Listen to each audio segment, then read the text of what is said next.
Hello, and welcome to another episode of The Making of Second Chance Heroes by Rocket City Studios. I'm your host, Eli Platt, lead level designer on the project. So before us we have 1131, or 1231, more affectionately known as Trashcalibur Part 1. So Trashcalibur, I'm not sure I remember where the idea of Trashcalibur came from, but it's basically the bindle in the stone, the bindle, the stick and bag that is associated with hobos and hobo lore. And so the first part of this, I wanted it to sort of be like you're headed through the forest into the castle, and so this is the quote forest, which is a big mushroomy cave with some vegetation that they came up with, and so.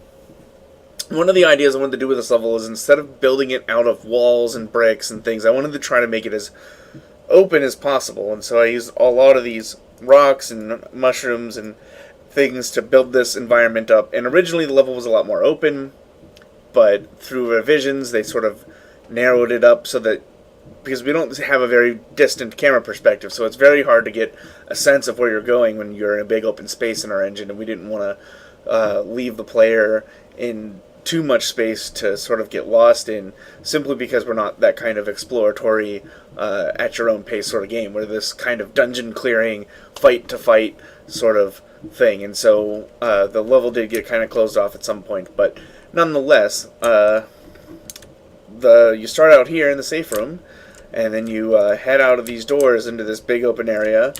This is actually open. These rocks don't fall until later, but they represent as down in the editor.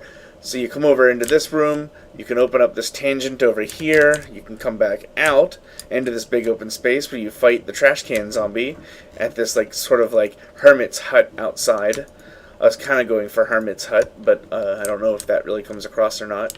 You come up these stairs that have sort of been built into the middle of this opening, and originally this path is blocked off, and so you're up here on this platform, and there's a tangent over here, just a little tangent, and you come and you wind around the top of here, all the way around this sort of crevice, and over this waterfall, which looks really crazy in the editor, but it looks really smooth in the game at least.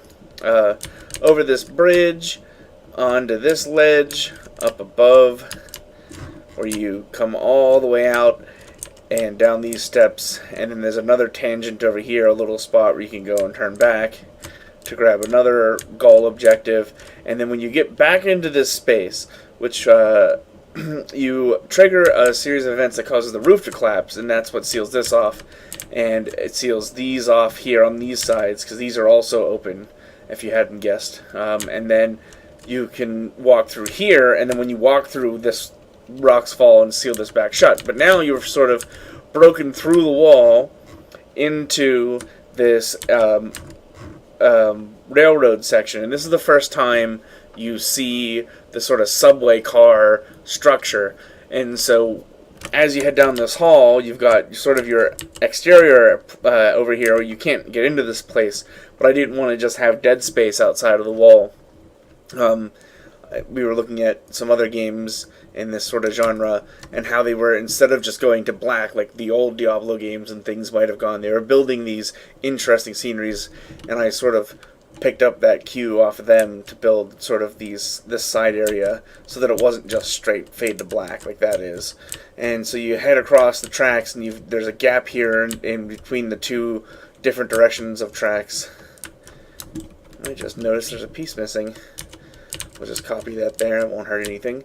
Into this stretch where you find the last safe, and then you get over this bridge and into the hobo castle, or at least the very beginnings of it.